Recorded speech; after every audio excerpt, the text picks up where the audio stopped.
Hi, my name is Shari Doherty, and I'm a lady in red, in Act 2 of my career and living my best life.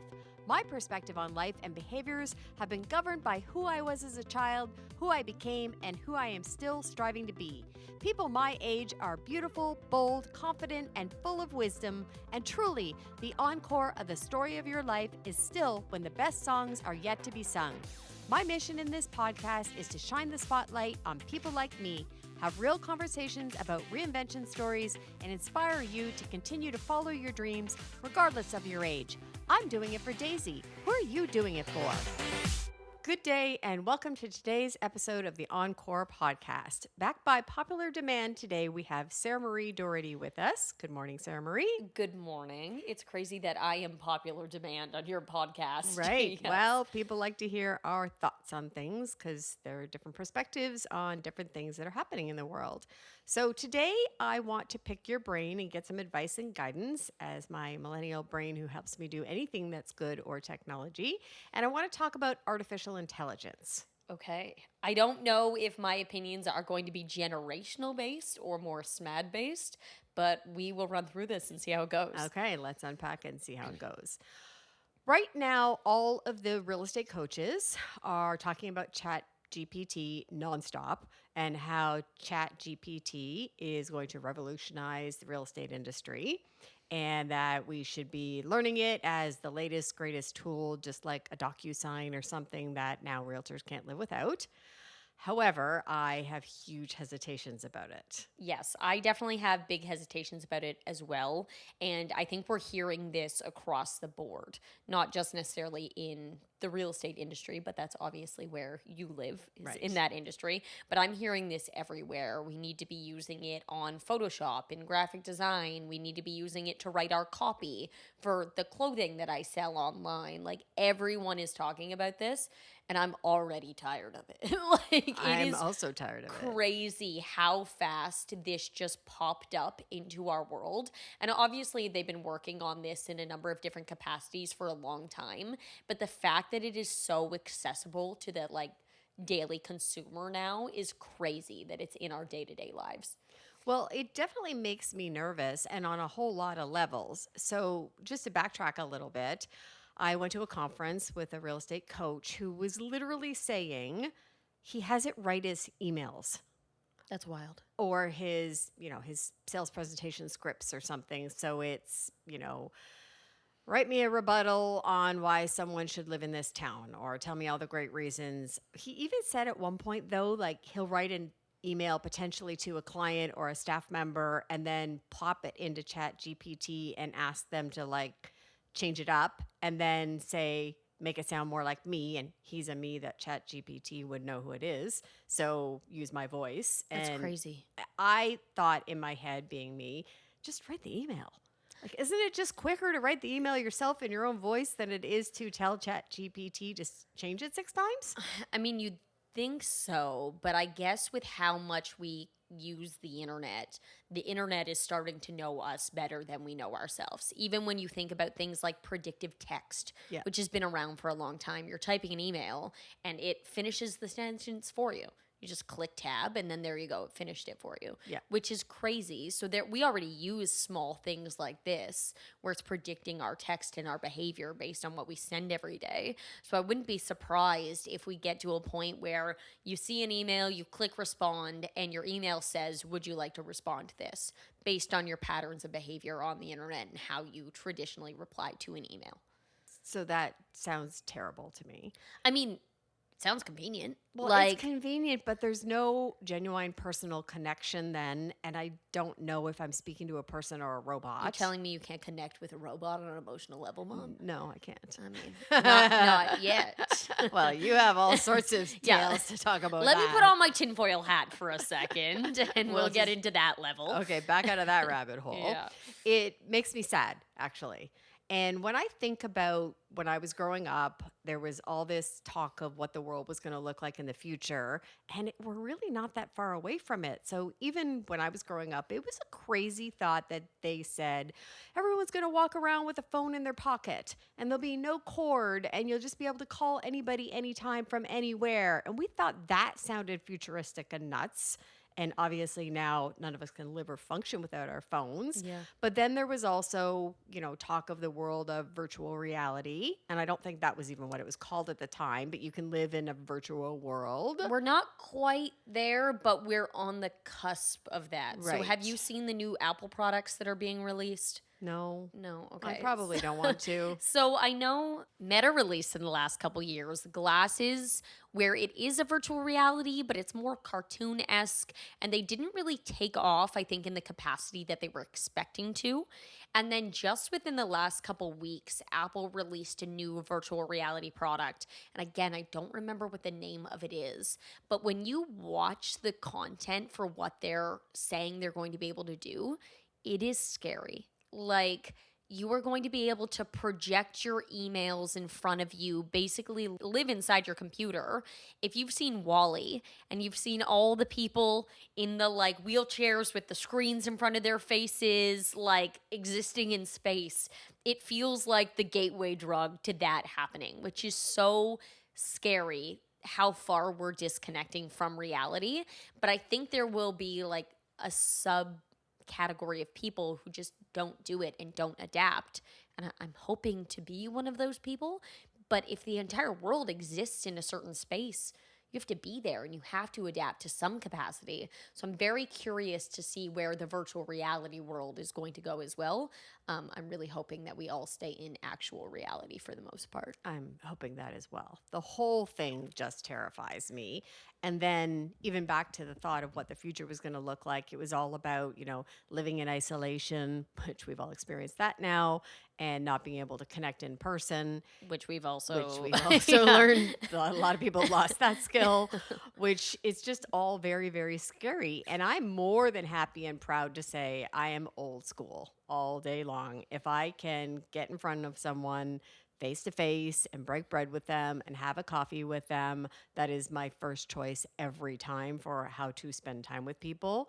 I'm a big energy reader. I like to be able to, see their body language in full and not get it on a one-dimensional screen. Sure, but you are also adapting to the modern age. Like, I'm learning. as much as you're old school, you make Instagram reels, you're online, like you're doing the things. And what if with this virtual reality, you were able to connect with someone in a multi-dimensional space? Like, it's not necessarily going to be 2D going forward. We could be recording this podcast with me in Alberta and you here, and it could feel like we're sitting side by side. Which is weird. I mean, I'm not denying it's weird. It's just the reality of Right. the game that we're playing and where the world is going. And like you've said, literally 20 years ago, this wasn't even conceivable. But we've had such a technological boost in the last 20 years. I can only imagine how much faster that's going to increase now with AI also starting to create programs and code like technology. Right. Absolutely. Well, I don't know what the world's going to look like in 20 years from now. I can't even conceive. I can't process it, of course. But my what's it called? My CPU, my central processing unit doesn't work. Okay. My personal one, Yeah. that's broken to think that far in advance, right?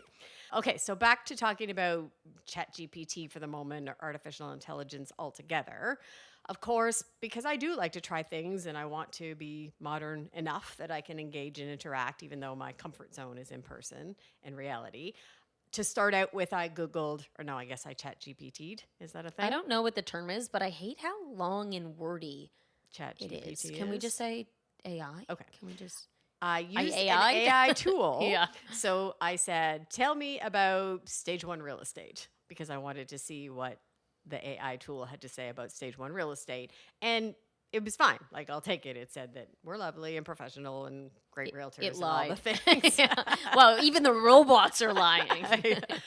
Actually, though, what I noticed is it pretty much just scraped things off our website. Yeah. So almost word for word. And I'm going to get into that because I did learn something recently on another podcast I was listening to.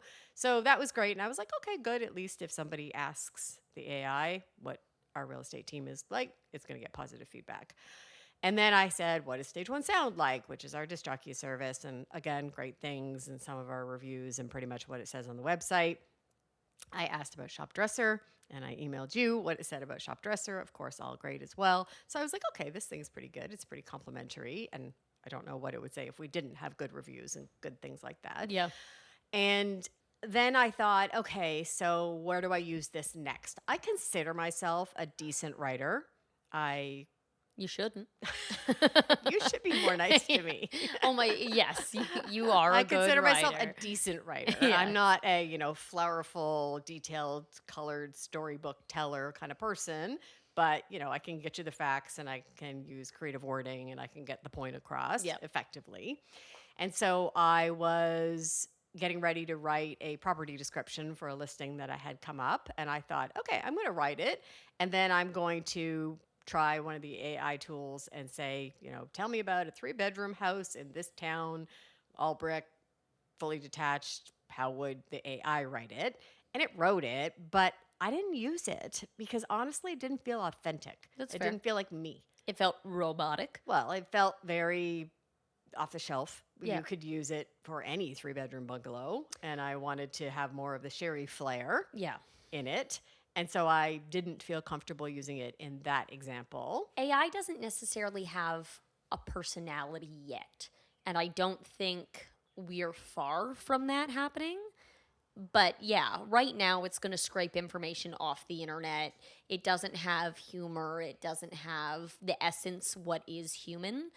But I don't think it's long to learning that. Right. Well, using another example then, on the flip side of the coin, I decided to try it again just because so many people are talking about it, and I want to at least have my own examples of how it does and doesn't work for me.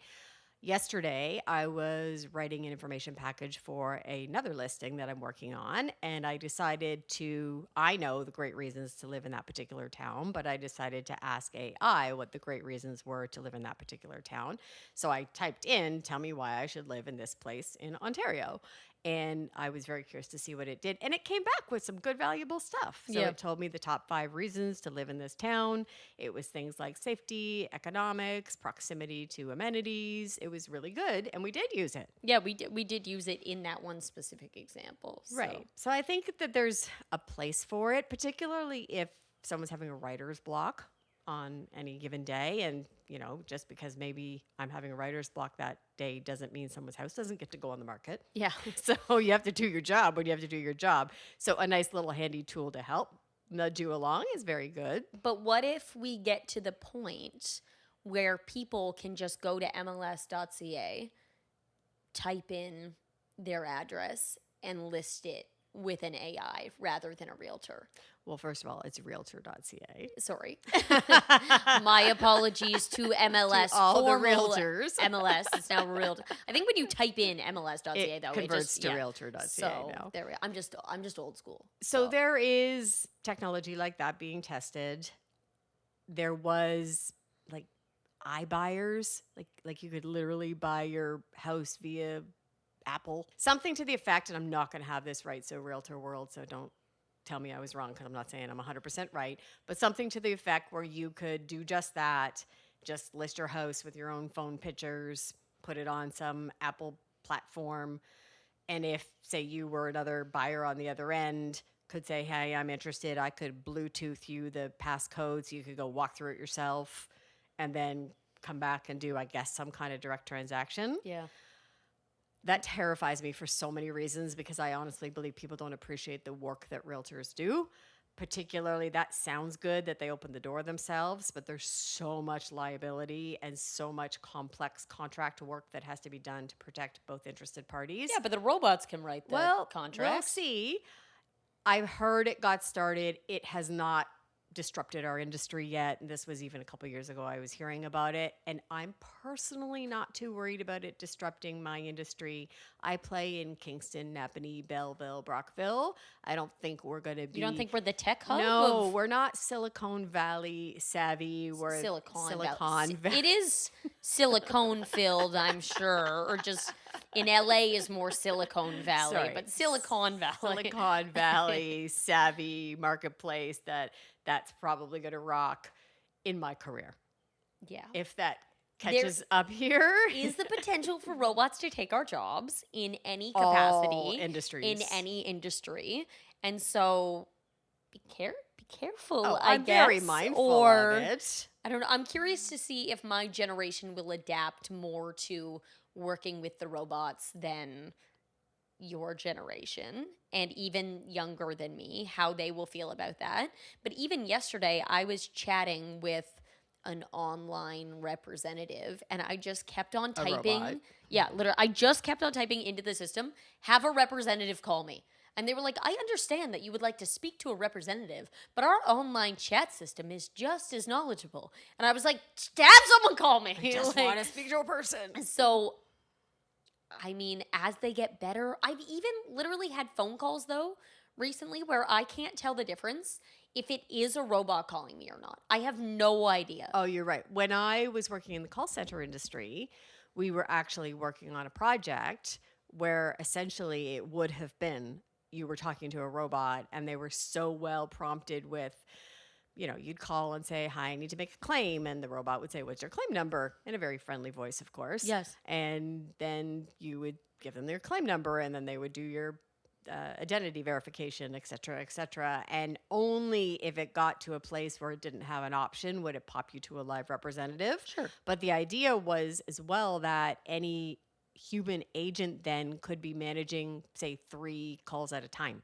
Yeah. Because they're just clicking the right response and it was getting a voice Well, you clip. wouldn't even need to click the right response at that point. If the voice system was correct, yes. Yes. I mean, it was still also, that was more than 5 years ago. So I'm sure it's even more technologically advanced now. I am sure it is. And all of the different platforms are working on their own software development. We've been hearing this kind of stuff for years. I think it was Microsoft had Lambda was the name of their AI system, and they had to shut it down because it was becoming a little more conscious than they wanted it to. Wow, that is so terrifying. So you can like Google or YouTube or Chat-GPT horror stories of AI, and the things that have taken place already are unsettling enough that I'm curious to see how far that goes. Right. Oh boy, that definitely is not. Everyone now has a Snapchat AI. So if you have the Snapchat app, there is a bot that you can talk to at all times on Snapchat, which is crazy. But it makes me think, for people who are my generation, we were on MSN. You didn't have MSN because that wasn't we didn't have the internet. No, I know. I'm just saying, like, for my generation, we had MSN as like Okay. our chat system when I was a kid. And there was an early age bot back then that you could add on MSN called Smarter Child.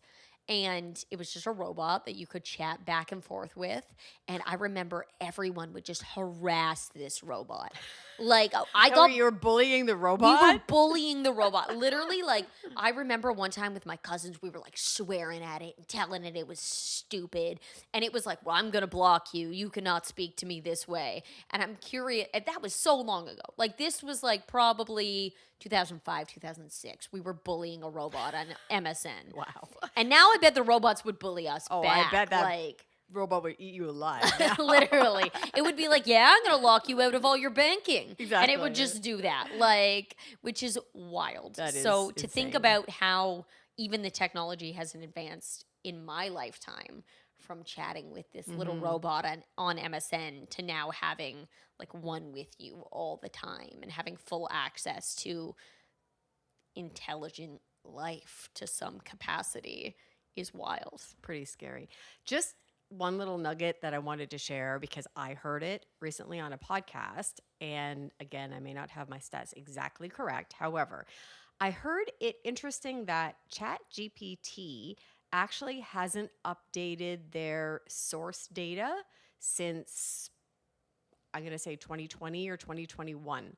So the example that this coach was giving was if you type into Chat-GPT, and maybe we can try it just for fun, who won the 2023 Super Bowl, it doesn't know because it pulled its source data as of 2020 or 2021. Interesting. And there's another Google platform which actually is live sourced data, which Okay. is more current and update because obviously Google owns it. So, and access to all of the data. Actually, our producer took a moment while we were chatting about Kieran. that to check. And the Google tool is actually called Palm.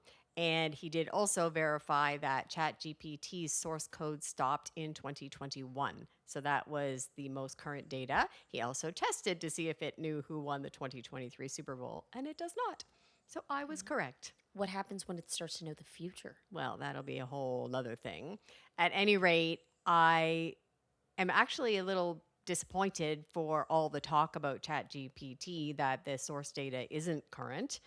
And then I would more than be aligned to go work with this Google tool because I want the latest real estate statistics in my market, and I'm not going to be able to get them on Chat-GPT, so I'd have to go to the Google tool, or I could go old school and just go to my board and look up the stats myself, which is what I would typically do. I mean, old school at this point, though, is typing it into Google.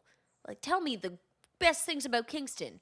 And then you rewrite it in your terms. Like, it's not like we've been using our brains recently. Nah, that's not fair because I actually do challenge myself to create original content that's Shari's spin on the world. So I'll say my 3 favorite restaurants in Kingston, not Googled my 3 favorite restaurants in Kingston, unless I'm stumped. Like I said, if I'm having a writing block, then yeah, I might use it as a little bit of a boost to get me going again. Or if it's just information that I don't know and don't want to be inaccurate, for sure. And I guess, I mean, if I want to really call myself on it, old school would be pulling out an encyclopedia and looking up the information. So doesn't exist. I know.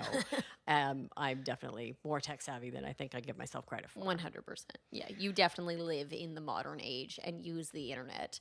I'm just worried about the new modern age and how the rest of the world will adapt. Right. So, in summary, are you pro or con artificial intelligence? I am against artificial intelligence because I don't want my toaster to come to life and kill me, is basically, I'm very scared. So that should be the sound clip for this episode, I guess? Yeah, for sure. Yeah. Okay. No, I am against, not that I'm against it. Okay, here's my rationale.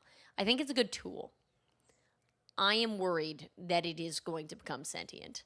And how do we differentiate between our consciousness and its consciousness?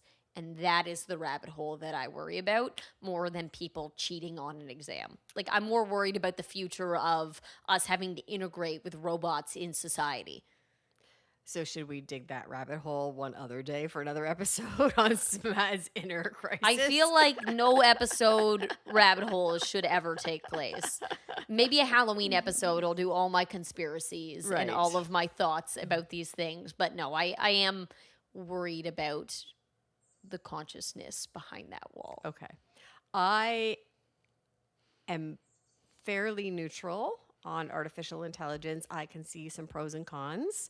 I don't worry that my toaster is going to come to life and kill me. Well, let me take you down that rabbit hole. I don't want to. We will not watch YouTube videos after we record this episode where you'll show me examples where toasters ate people. At any rate, let me finish my thought. Okay. I definitely see that there's value to it from an efficiency standpoint and for a resource tool. I am not in favor, though, of ever having in-person human relationship and interaction being completely replaced. And if that is what the future holds, then I will be very sad for the world because I already know there's so many people with like social anxiety and an inability to interact with people in person that worries me for future generations. And there is nothing better than face-to-face, let's sit beside each other and be present and just be people and do life together. I agree. Excellent. Humans should hang out with humans. They should. Robots should be turned off at night. I also like to be turned off at night. Yeah, 100%. Anytime. Hold on. It would be convenient if we could just plug into the wall, though, and get a quick battery reboost. It would be, yes. So. I unplug myself after 9 o'clock p.m. and try and rejuvenate the natural way via sleep. I rejuvenate via coffee. Also good, yes. We could also go down the Red Bull commercial episode, but we won't do that as well. At any rate, thank you again for chatting today. I'm always interested in your insights and your opinions about things. I think on this one, we're both in similar camps, but have different spins and different experiences with it. So I hope the listeners found this valuable. And until next time, everyone, have a great day.